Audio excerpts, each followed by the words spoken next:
warahmatullahi wabarakatuh. Hai, perkenalkan, nama saya Tini Karisma dengan NIM 21302078 dari Prodi Pendidikan Biologi 3 Angkatan 2021 dari Fakultas Ilmu Tarbiyah dan Keguruan. Baiklah, di sini saya akan memenuhi tugas mata kuliah media pembelajaran biologi dengan dosen pengampu Ibu Halidah Putra, MPD. Baiklah, itu saja perkenalan singkat dari saya. Wassalamualaikum warahmatullahi wabarakatuh.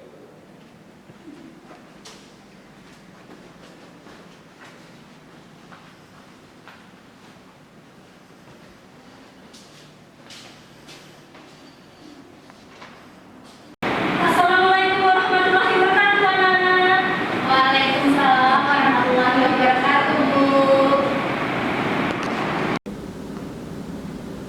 Selamat pagi, anak-anak. Pagi, Bu. Baiklah, untuk pagi hari ini kita absen terlebih dahulu ya, anak-anak. Ya, Bu. Nah, Tria Silvianti, Hadir, Bu. Arlina Ramasari, Hadir, Bu. Delia Merah Rahmadini. Hadir, Bu. Sebelumnya pernah tidak kalian melihat tetangga di sekitar kalian buang sampah sembarangan? Nah, Dan hari ini kita akan memulai pembelajaran dengan judul materi Sistem Pencemaran Lingkungan.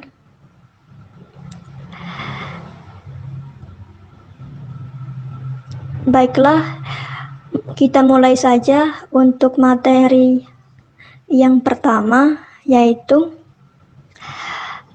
yang bagian pertama, pengertian pencemaran lingkungan.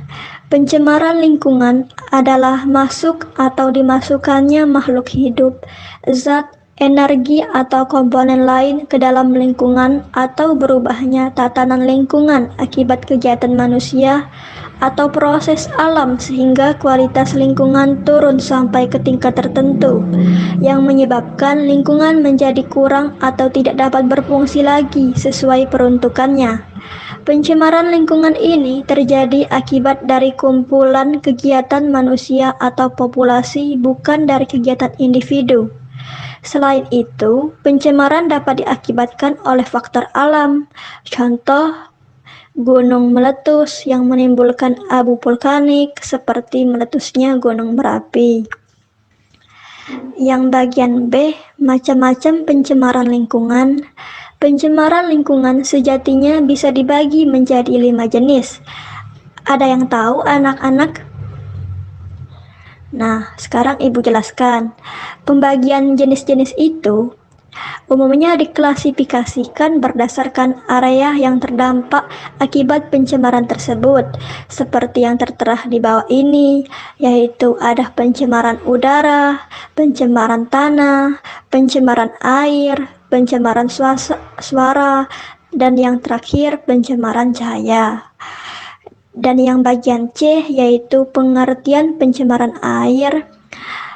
Pencemaran air merupakan peristiwa masuknya makhluk hidup, zat, energi atau komponen lain ke dalam air sehingga kualitas air turun sampai ke tingkat tertentu yang menyebabkan air tidak berfungsi lagi sesuai dengan peruntukannya. Air dikatakan tercemar apabila air itu sudah berubah, baik itu dari warna, bau, derajat, dan kesamaannya, maupun dari rasanya. Dengan kata lain, air tercemar apabila terjadi penyimpangan sifat-sifat air dari keadaan normalnya. Pencemaran air dapat terjadi pada sumber mata air, sumber sungai, sumber rawa-rawa, danau, dan laut. Bahan pencemaran air bisa berasal dari limbah industri, limbah rumah tangga, dan limbah pertanian. Dan yang bagian D, menyelidiki pengaruh air jernih dari tercemar terhadap kondisi pergerakan ikan. Pergerakan ikan pada air yang jernih tentu saja lincah karena air yang jernih mengandung banyak oksigen sehingga pada air yang tercemar gerakan ikan terhalang. itu hanya membawa penyakit pada ikan-ikan tersebut. Semakin jernih suatu air, maka gerak ikan semakin luas dan tidak terganggu oleh hal lain, seperti sampah atau bakteri lain. Sedangkan semakin kotor suatu air, maka pergerakan ikan semakin terbatas dan memungkinkan untuk terganggu oleh mikroorganisme. Air yang tercemar artinya air tersebut mengandung polutan-polutan air. Zat polutan tersebut dapat berukuran kecil maupun besar. Misalnya, ketika air tersebut mengandung banyak sampah plastik dan reruntuhan bangunan, maka ikan yang berenang di dalam air tersebut akan terganggu, bahkan terancam kehidupannya. Hal ini dikarenakan penumpukan polutan tersebut dapat terjadi racun bagi ikan dan biota perairan laut, dan kembali dicetak menjadi kertas dengan kualitas lebih rendah dan lain-lain. Contohnya dapat dilakukan oleh siswa kita adalah misalnya bubur kertas untuk membuat alat peraga meletusnya Gunung Merapi. Prinsip recycle yang ibu dapatkan anak-anak dilakukan dengan cara sebisa mungkin barang-barang yang sudah tidak berguna lagi bisa didaur ulang. Tidak semua barang bisa didaur ulang, namun saat ini sudah banyak industri non-formal dan industri rumah tangga yang memanfaatkan sampah menjadi barang lain. Contohnya mengubah sampah plastik menjadi souvenir, lakukan pengolahan sampah organik menjadi kompos, mengubah sampah kertas menjadi lukisan atau mainan miniatur. Metode dan cara pencegahan pencemaran lingkungan. Sumber pencemaran. Pencemaran datang dari berbagai sumber dan memasuki udara, air, dan tanah. Redukel mengurangi. Biasanya kerajinan dari limbah hewan mempunyai waktu kurun pakai yang lama, sehingga dapat mengurangi limbah di lingkungan.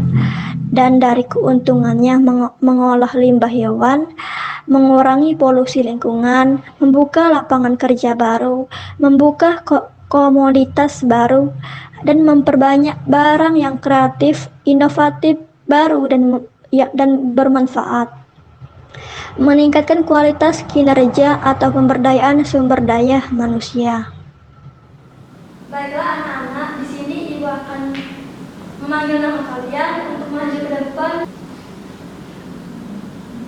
Delia Vera Rahmadini.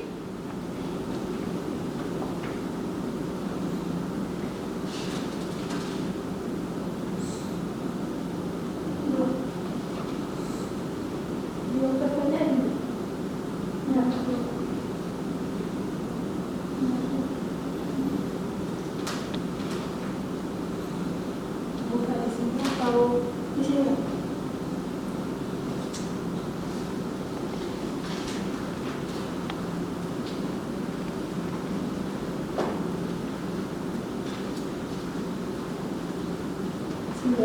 Iya. Kapan terjadinya pencemaran lingkungan? Pencemaran lingkungan terjadi ketika meningkatnya jumlah polutan yang melebihi batas dari ekosistem. Bagaimana keterkaitan antara manusia dengan lingkungan alam dan lingkungan sosial? Keterkaitannya itu sama-sama mendukung karena manusia itu sangat perlu alam dan manusia juga tidak bisa hidup sendirian, melainkan manusia juga disebut dengan manusia sosial yang membutuhkan orang lain. Terima kasih ya. Baiklah anak-anak, di sini ibu akan memanggil nama kalian untuk maju ke depan mengambil apresiasi sedikit dari ibu.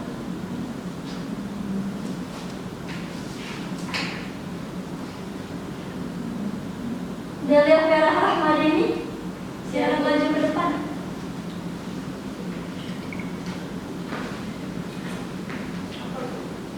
Ini ibu ada sedikit apresiasi untuk kamu.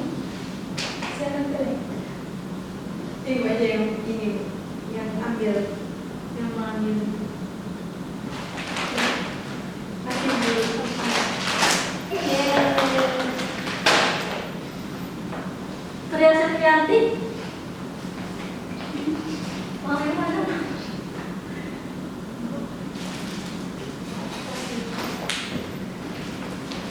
Arulin Ramasari.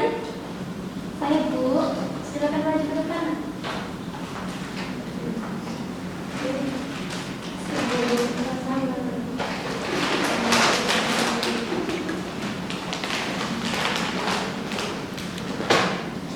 Baiklah anak-anak, itu saja penjelasan dari Ibu tadi mengenai sistem pencemaran lingkungan dengan menggunakan media radar. Ibu akhiri. Wassalamualaikum warahmatullahi wabarakatuh. Waalaikumsalam warahmatullahi